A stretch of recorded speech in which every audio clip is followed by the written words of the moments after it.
За надтай хамт та бүхэн YouTube сувгаар дамжуулаад хэдүүлээ хамтдаа бизнес босгож үзүүлье. Хамтдаа бас миний ангаахын Гермалийн шалгалтанд хамт бэлдээ. Германтын амьдралын чаленжийг хамт хуваалцъя гэж бодлоо. Тэгээд 30 хоногийн бичлэгийг чаленж оруулсан. Гэхдээ яг нөө өдөр болгон ингээ бичлэгээ оруулж чадаагүй стрик нэг 7 хоног дээр очиод дууссан. Одоо энэ YouTube-ыг үздэг хүмүүс бол мэдчихэж байгаа. Тэгээд гол нь дуусчлаа гээд одоо 30 дахь хоногийн яг дараагийн өдрийн бичлэг оруулж чадахгүй гээл дахиад эхний өдрөөс эхлэн гэхээр жоон сонио. Тэгээд тэрний оронд бол ер нь чаленж зүгээр ингээд 30 өдөр буюу одоо 30 удаа бичлэг оруулах чаленж болгоод хоригчий гэж бодлоо л доо. Тэгээ одоо ер нь бол нийт яг 10 бичлэг оруулсан байгаа. Тэгээд энэ ингээ 11 бичлэг нь болно. Тэгэхээр надад дахиад 19 YouTube дээр бичлэг оруулах шаардлага хэрэгцээ гарах бах. Ямар бизнес хамтдаа босгох вэ гэхээр хэдүүлээ Friedrich Schiller Academy гээд одоо Герман руу явахыг хүсэж байгаа олон залуучууд хүмүүс байгаа. Тэр хүмүүс яг хаанаас эхлэхээ мэдэхгүй те. Яг юунаас эхлэхээ мэдэхгүй, ямар үе шаттай амжихаа мэдэхгүй ч юм уу тиймэрхүү хүмүүс авих байдаг. За тэгээ яг Германд одоо амьдрал яг ямар хөө байгаа вэ ч юм уу те. Германы талаарх яг мэдээлэл айгу хомс байгаа юм шиг санагддаг. Тэгээд тэрийг энэ одоо сошиал медиагаар хүргэхийн зэрэгцээ бас яг Германд сурах гад төлөвлөсөн хүмүүст яг герман хэлийг заагаад за тэгээ зөвхөн герман одоо хэл сурахаас гадна ягаад энэ Friedrich Schiller гэдэг хүний нэрээр нэрлсэн бэ гэхээр энэ Friedrich Schiller гэдэг хүн маань өөрөө одоо нөгөө Goethe гэдэг Германы одоо мундаг зохиолч хүн байгаа шүү дээ, Goethe институт гэдэг нэрээр нь хүртэл ингээ олон улсад институтууд байдаг. Тэр хүний ерөнхийдөө сайн найз Friedrich Schiller-ийн хүн байдаг. Тэр хүн бол ерөнхийдөө эмч мэрэгжлийг эзэмсэн боловч илүү яг энэ уран зохиол бичих философи талруугаа ингээд хэлбэгээ явцсан. Тэгээ бас нэг талдаа надтай юм төстэй юм санагдаад идэхгүй. Гэхдээ яг би мэдээж юм чинь л дээ. Гол юмны юу гэхээр тэр хүний логик нь хүн гэдэг амьд бие махбодтэй зөвхөн тоглож явах үедээ яг жинхэнэ хүн болдгоо гэсэн нэг юм алтартай үг нийт. Тэгээд тэр нь яг ямар утгатай юм бэ? Одоо ингээл компьютер тоглож ч юм уу гадаа тоглоод тэрийг ингээд хүн болж ийн гэж ойлгох юм гэхээр үгүй. Энийг жоохон задлаад ойлгох юм бол хүн яг нөгөө нэг өөрийнхөө сүнсийг тийжээгээд буюу яг сэтгэл ханамжтай юмаа хийгээд амьдрахыг хэлээд байгаа. Тэгээд зөвхөн одоо ямар нэгэн онлын мэдлэг, ямар нэгэн юмыг тогтоож чадаад тийм байх бол хүн биш. Хүн бол ийм гоо зүүн мэдрэмжтэй, урлаг соёлын мэдрэмжтэй, өөрийгөө танин мэдэх мэдрэмжтэй тийм юм цогц байж иж яг хүн ингэж хамгийн чөлөөтэй байдгаа гэсэн юм философиг одоо илэрхийлдэг гэх юм уу. Тэгэхээр энэ философийн дагуу бол одоо юу гэх юм зүгээр л ингээл герман хэл сураал ингээл дүрмийг ойлгох биш. Герман гэдэг улсын талаар ойлгох. За одоо манай академиар дамжих юм бол өөрийнхөө сурах арга барилыг хамгийн түрүүнд олж авах. За манай академиар дамжаад герман хэл сурна. Герман хэл сурахын хажуур хүн яаж сурдаг вэ гэдгийг суралцсан. За тэрнийхээ давуу талаар яах вэ гэхээр зөвхөн герман хэл гэлтгүү. Янз бүрийн хичээлийг хүн маш сайн сурах боломж одоо бүрдэн гэсэн үг. Хичээлж ихгүй гэр амьдралын бүх юм. Одоо жишээ нь гитар тоглож сурах үед ч юм уу эсвэл одоо юу гэдэг жонглорт сурах ч юм уу За юу ч хийж болно гэсэн. Тэгэхээр тэрийг сурна. За тэгээд нэмээд яах вэ гэхээр энэ хүүхдүүд маань бие даа сурна. Яг тэгэхээр Германд ирэхээр бүх юмаа л хүн ингээд бие даагаа тийм. Атгалаад бичиг цасны хамгийн нөгөө нэг элементарны гэдэг шиг хамгийн үндсэн суурь тэр соёлоодыг сурахаас ахуулаад ингээд зөндөө юмнууд байгаа гэсэн. Тэгэхээр яг манай академиар хамрагц хүүхд бол зөвхөн одоо яг герман явахтаа биш. Ер нь бол хүн байх тэр төлөвшлөө нэлээд олж авна. Тэгээ өөрийнхөө сурах арга барилыг нэлээд олж авна. Юу амлах чадах вэ гэхээр энэ жил бүртгүүлж байгаа хүүхдүүдтэй бол би өөрөө яг 100% тулж ажиллана.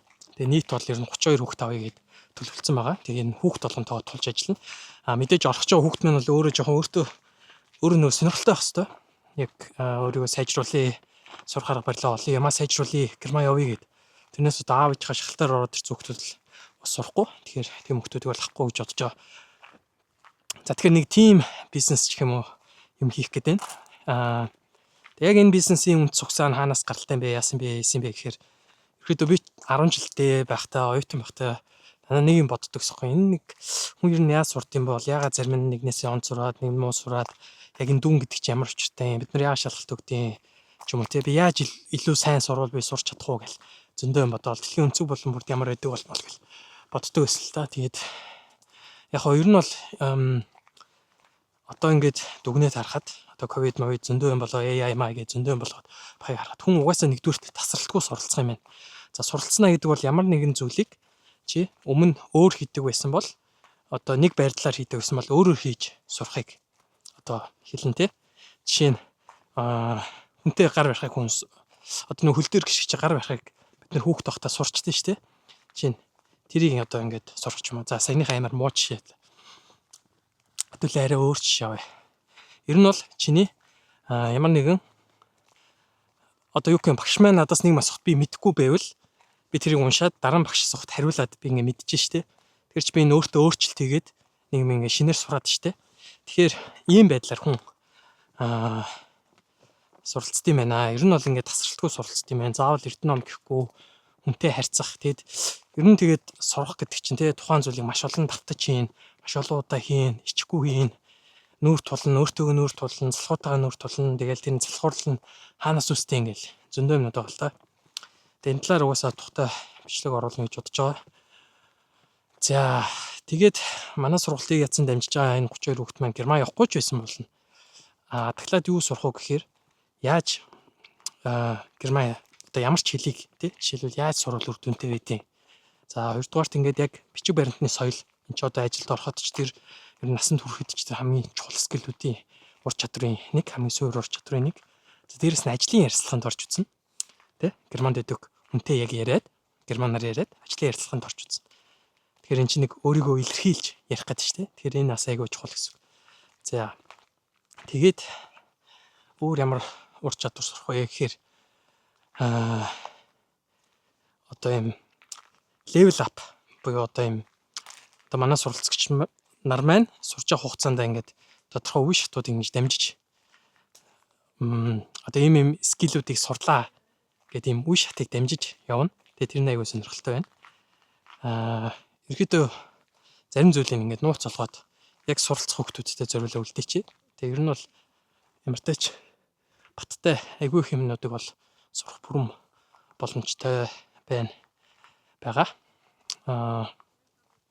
Тэгээд юу яана?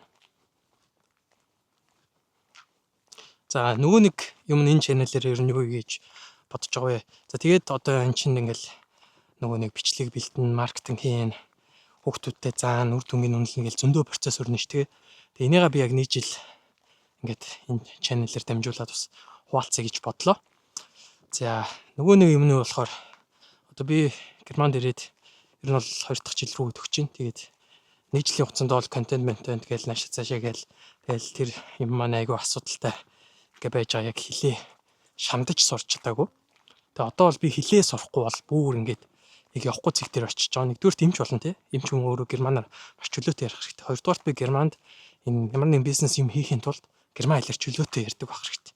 Тэгэхээр би одоо яг B2-ын сертификаттай ч гэсэн яг би өөрийгөө B2-ын түвшинд байгаа юу гэвэл бас үгүй гэж шууд хэлнэ. Тэгэхээр энэ чанелээрээ бас яг хэл сурахад хүн болгонд тулгарч байгаа бэрхшээлтэй тэр юмыг харуулаа, тэрийг яаж даван туулж яах, яаж системд оруулах зүгээр гэдэг талаар гэх мэт ер нь хэрэгтэй туршлагаа хуваалцаад зөвлөгөөнүүд өгөөд явъя гэж бодож байгаа. Бодит байдлаа хуваалцаад. Тэгээ Герман дээрээ 7 жил болж байгаа ч гэсэн Германлын сайжрахгүй үйлдэлчдэг хүмүүс байдаг. Тэгээ би ч гэсэн өөрөө одоо яг энэ маягаар яваад байвал тэр хүмүүсийн нэг болох ч байна. Би юунд итгэдэг вэ гэхээр итгэдэг ч юу бах те. Энэ бол шинжлэх ухаанаар батлагдсан хүн ямар ч хүн тий тархин юм их сурах чадвартай. Гол нь хүн яаж сурдаг юм бэ гэдгийг маш сайн ойлгох хэрэгтэй. Боёо хүн өөрийнхөө бодлыг яаж бодоод байгаа бэ гэдгийг айгүй ажиглаад юу болоод байгаа айгүй ингэж мэдрэх юм бол хүн бол өөрчлөгдөх бүрэн боломжтой байна. Тэгээд хэдэн ч настай хүн байж болно тий. Сурах арга барилаа шинээр сайжруулад одоо шинжлэх ухаанаар батлагдсан энэ арга барилуудыг хэрэгжүүлээд ирэх юм бол хүн ер нь бол ямар ч юм сурах боломжтой яг үнэтэй. Тэгээ тэрийг л яг боддоор энэ чанелээр харуулъя гэж бодож байна.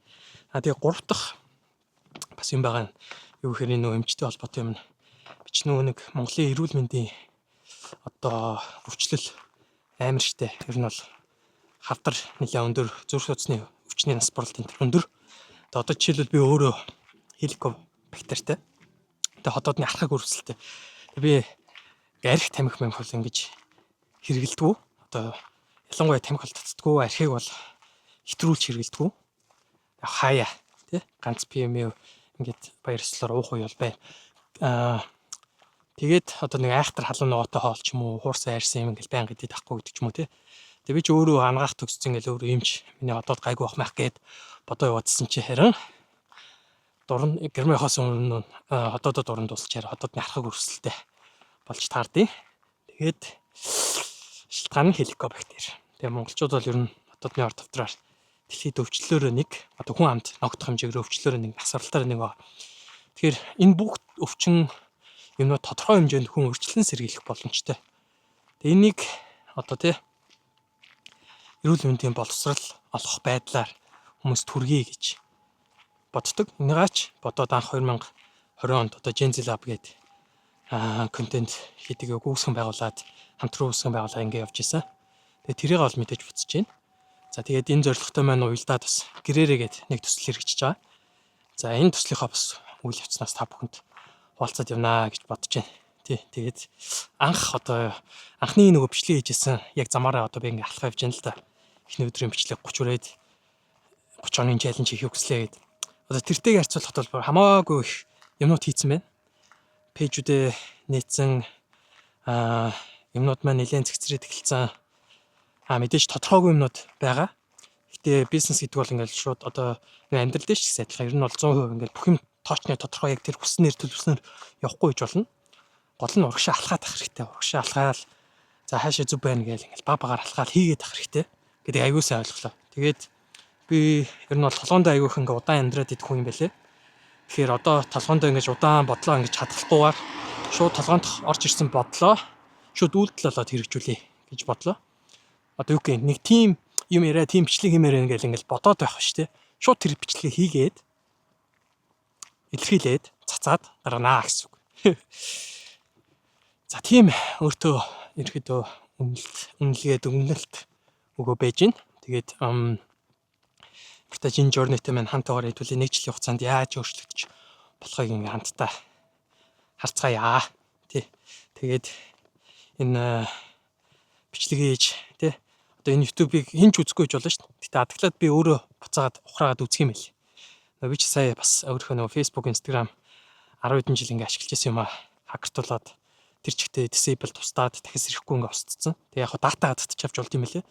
Тэгээ датагаа татчих авахаар миний өмнөх одоо 10 жилд ингээд оруулж исэн тий бүх миний пост, story, reel энтер ингээ бүгд байдаг. Гэтэ яг чанар нь жоохон муудсан. Тэрийг ингээ эргүүлээ харахаар ер нь би чи ямар хүн байсан энтер гэдэг юм дижитал архив дижитал дайри одоо ийм өдрийн тэмдэг шиг юм үлдсэн байгаа байхгүй. Тэгэхээр ийм бичлэг хийгээд ямар нэгэн байдлаар одоо та яд ч гэсэн зарим нь айгүй introvert хин нэг ингээд юм харуулахыг хүсэхгүй хүн байж болно шүү дээ. Тэгэх юм бол яд зүгээр өөрөө private story хийдэг ч юм уу. Эсвэл зүгээр бичиж аваад утсандаа хадгалцдаг ч юм уу. Ямар нэгэн байдлаар ингээд хадгалаа үлдээчихвэл айгүй зүгээр юм байна гэдгийг ерөнхийдөө нэлээд ойлгож авлаа. Тий. Тэгээ та хэдийг бас ийм ямар нэгэн байдлаар контент хийгээд өөрийгөө бас ингэж сориод ч юм уу тий. Үзээсэй гэж хүсэж байна. Энэ бол хүн болгоно би өөр зөвлөмөрөө. Заавал контент хийгээл мундаг инфлюенсер ч юм уу ямар нэг юм болоод ямар нэг юм онлайнаар зараа бизнес эрхлэхтэй биш. Өөрийгөө сорихтой тий. Өөрийгөө илэрхийлэхтэй энэ чинь айгүй болон ур чадрын нийлбэр болж байгаа байхгүй юу? Ярих ур чадвар, бичлэг эдитлэхээс ахуулаад одоо ярьж байгаа юм ямар бүтцтэй ярих уу тий. Тэгээ энийгээ ярихаас өмнө зарим нь бичнэ. Тэгэхээр бичих ур чадвар энэ төр зөндөө юм хэрэг бол. За тэгээд хэвлээ одоо тэгвэл энэ 11-р бичлэгээр дахиад дараа чи 19 бичлэгээ бол нэлээ ирч хүчтэй гоё байдлаар хийгээд оруулаад энэ чаленж дуусгая гэж бодож байна. Мэдээч энэ 30 өдрийн бичлэг орсны дараа үргэлжлүүлээд бол бичлэг ороод явах нь ойлгомжтой. Гэтэ тэднийг бол арай өөрөөр бодоод илүү зорилтод илүү нэг юм үнцэн ихтэйгэр хийх хичнээн гэж төсөлж байна. За тэгээд энэ хүртэл үзсэн баярлаа. Баяр таа.